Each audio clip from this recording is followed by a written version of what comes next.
Hola jóvenes, hoy vamos a hablar de cómo calcular las medidas de tendencia central para datos agrupados y lo vamos a hacer con este ejercicio o con este problema.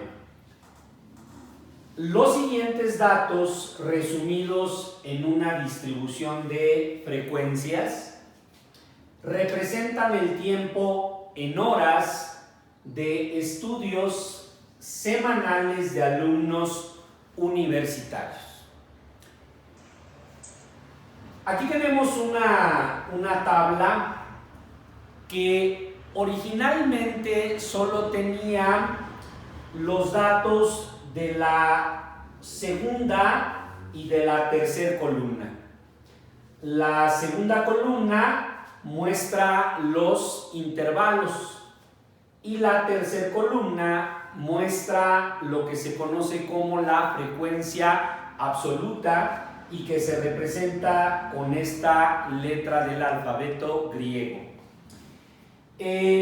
Veamos cómo interpretar esta información.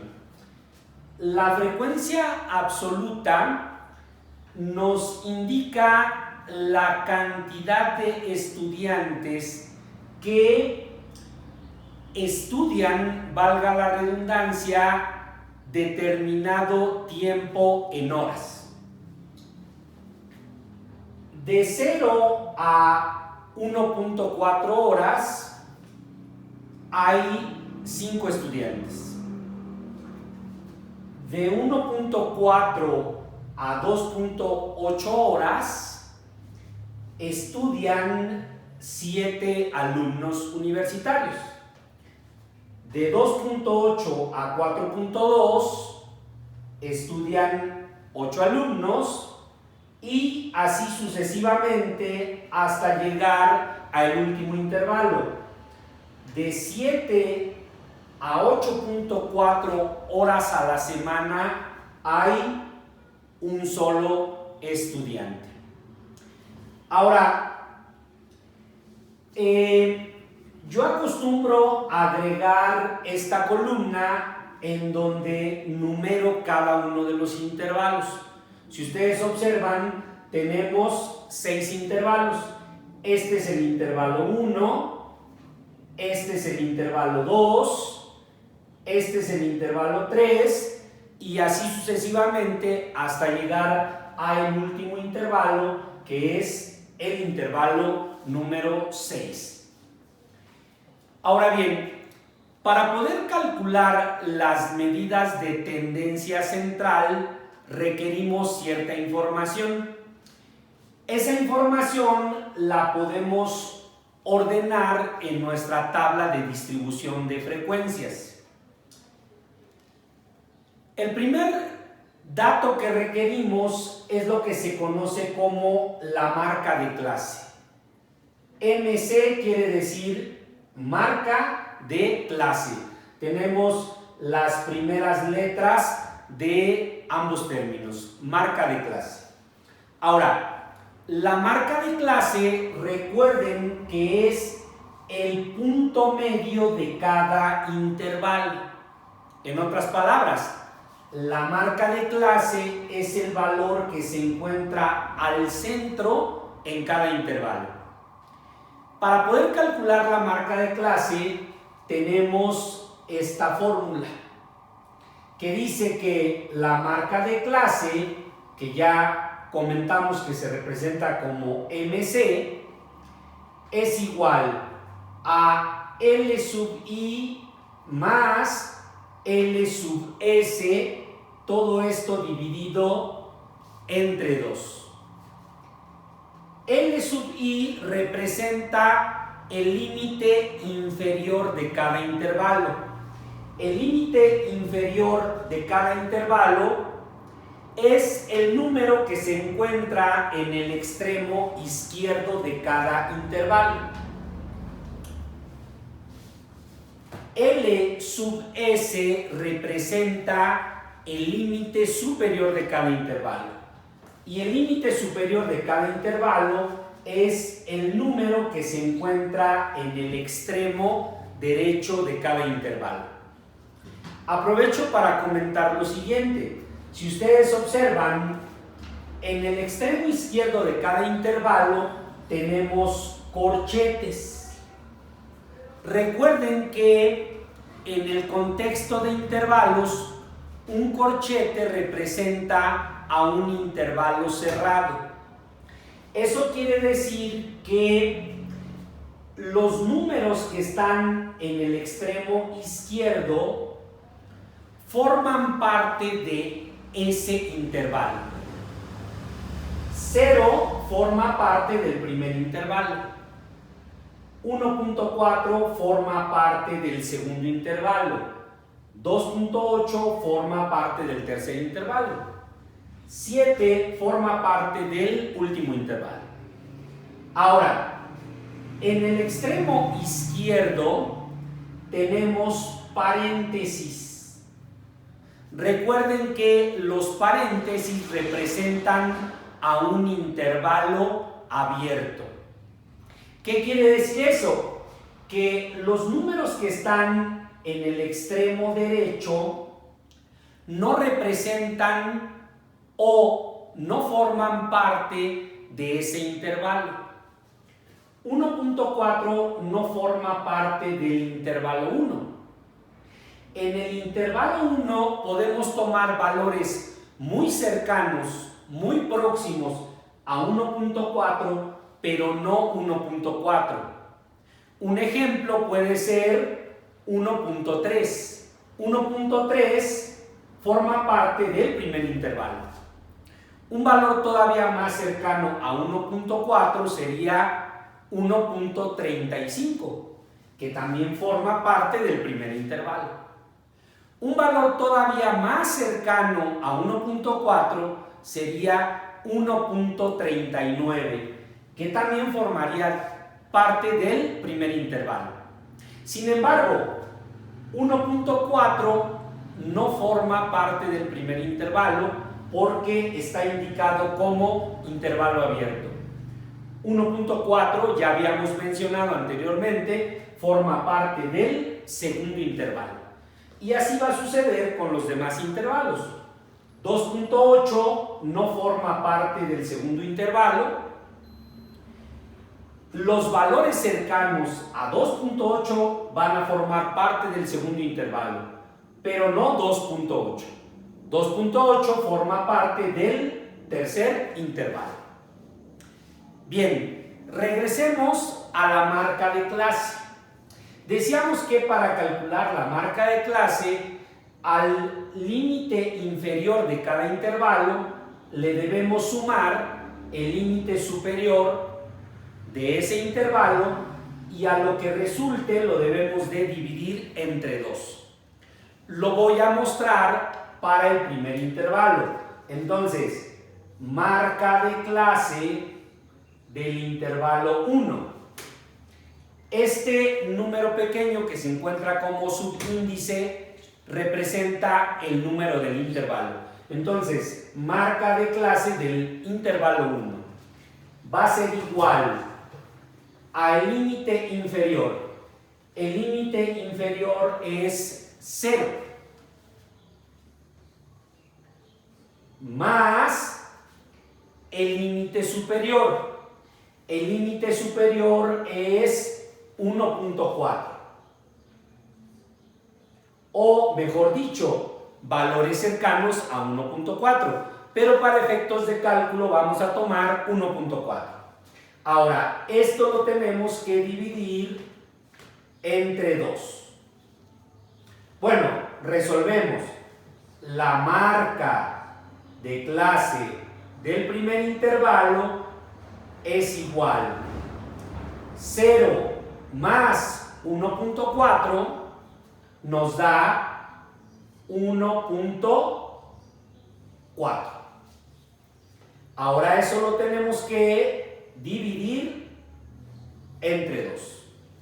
Si resolvemos esta división, pues 1.4 entre 2 nos va a dar 0.4. 0.7.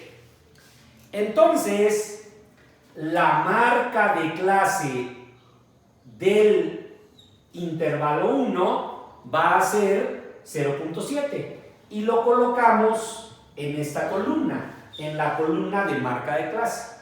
0.7 es la marca de clase del primer intervalo.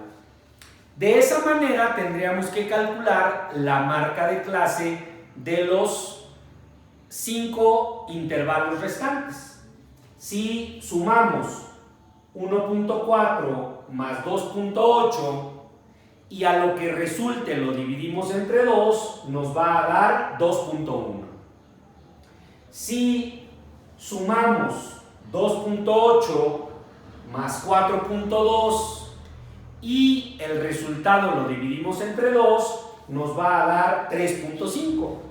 Y de esa manera vamos a continuar con todos los intervalos. Ahora, ya tenemos las marcas de clase. Otro de los datos que requerimos es el producto de la frecuencia absoluta por la marca de clase. Este punto representa el producto, representa a la multiplicación.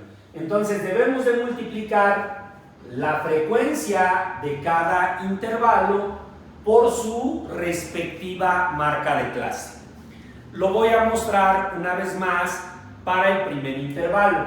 Entonces, la frecuencia del intervalo 1 por la marca de clase del intervalo 1 va a ser igual.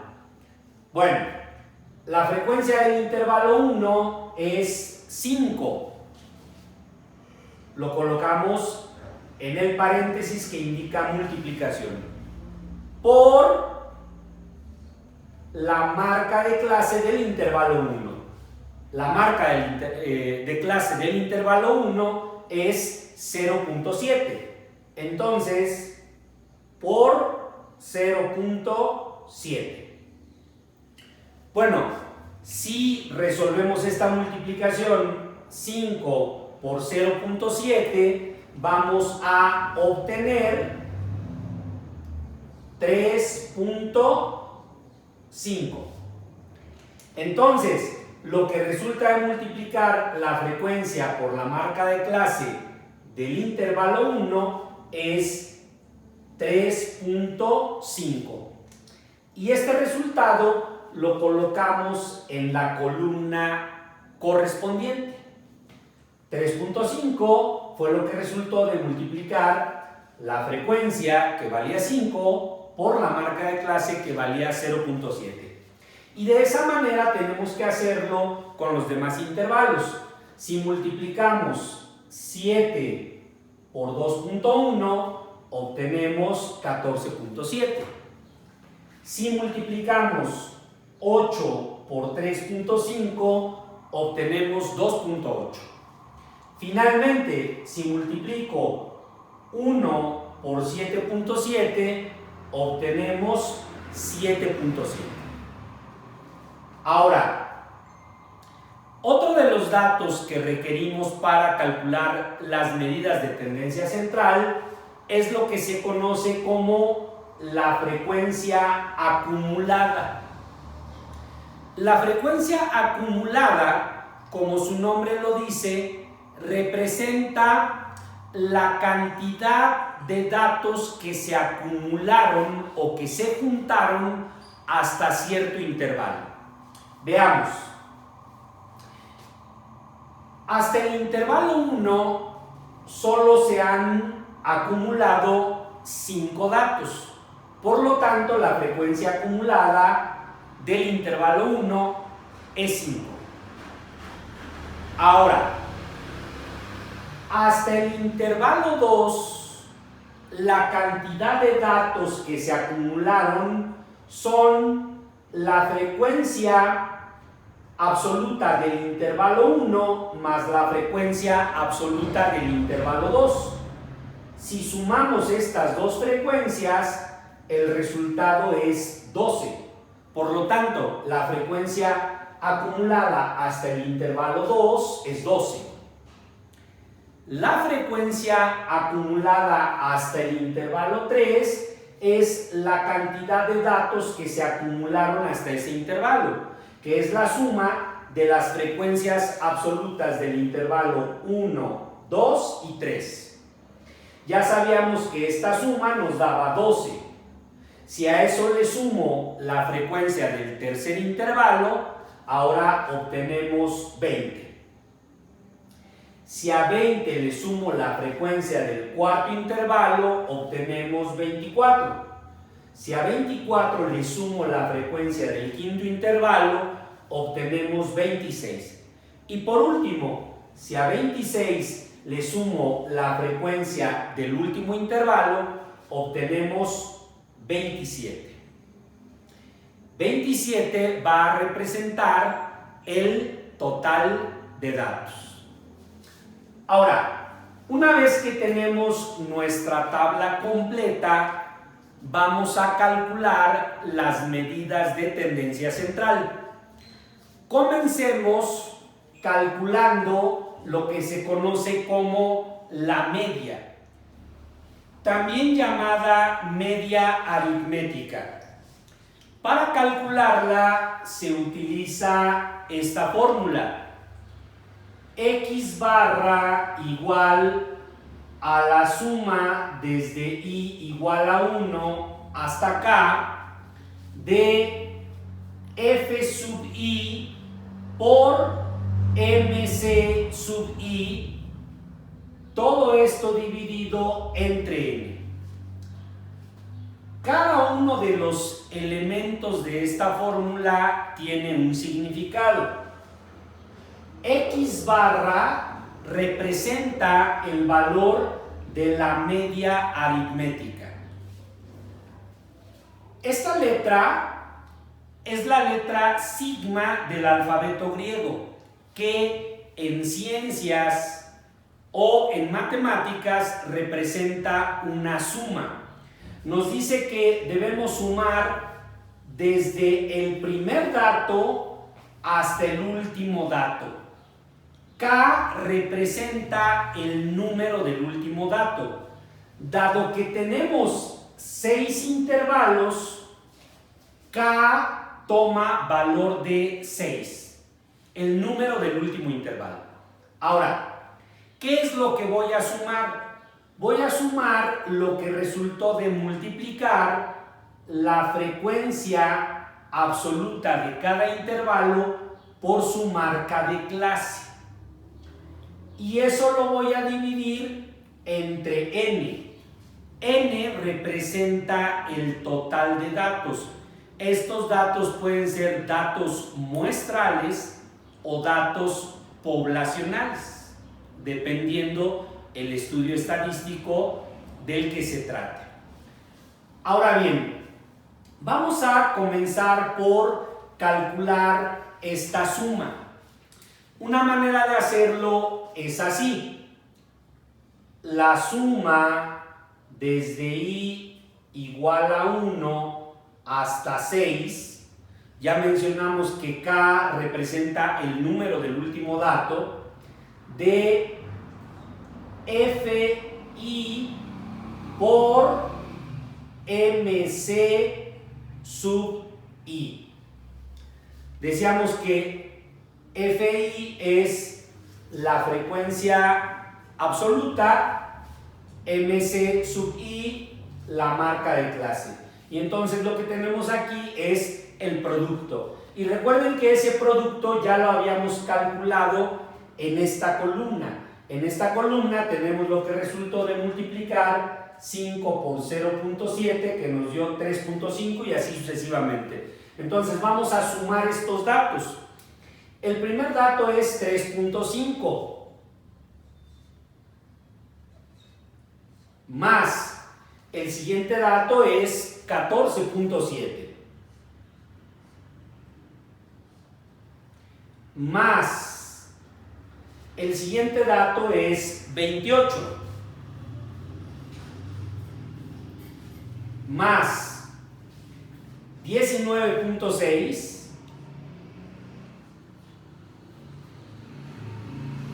más 12.6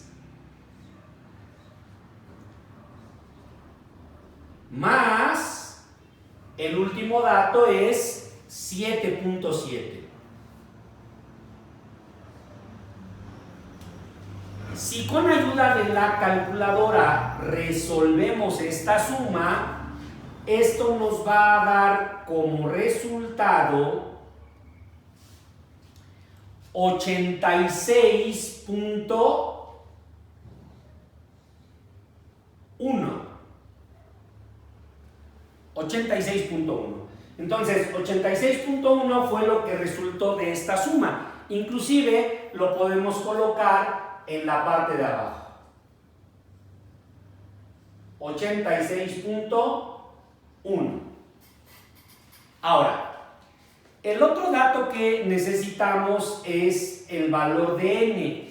N representa el total de datos, el número de muestra o la cantidad de población. Y bueno, n lo vamos a obtener sumando las frecuencias absolutas. Entonces, n lo vamos a obtener de la siguiente manera. N va a ser igual a la suma desde i igual a 1 hasta 6 de las frecuencias. Esto va a ser igual. La primera frecuencia es 5 más el siguiente dato es 7 más 8 más 4 más 2 más 1. Si con ayuda de la calculadora o mentalmente resolvemos esta operación, vamos a obtener como resultado 27. Entonces, el total de datos son 27 y ese valor lo podemos colocar al final de esta columna. Para concluir, hay que dividir lo que resultó de sumar las frecuencias absolutas por las marcas de clase, que fue 86.1, entre el total de datos, que nos dio 27. Entonces, la media aritmética, representada con X barra, va a ser igual a 86.1 dividido entre 27.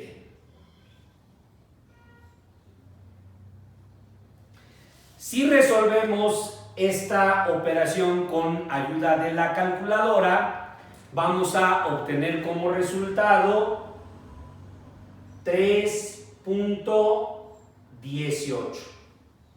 Si es que consideramos únicamente las primeras dos cifras decimales. Entonces, la media aritmética de este conjunto de datos es 3.18. Recuerden que las medidas de tendencia central van a ser datos que se encuentran más o menos al centro del conjunto de datos. Si nosotros recordamos, el menor tiempo de estudio en horas fue de 0 y el mayor tiempo de estudio en horas a la semana fue de 8.4. Si ustedes observan, 3.18, que es el valor de la media aritmética, es un valor que se encuentra entre estos dos extremos, entre 0 y 8.4. De ahí que se llamen medidas de tendencia central. Eso es todo. Nos vemos en el siguiente video. Suscríbanse y den like.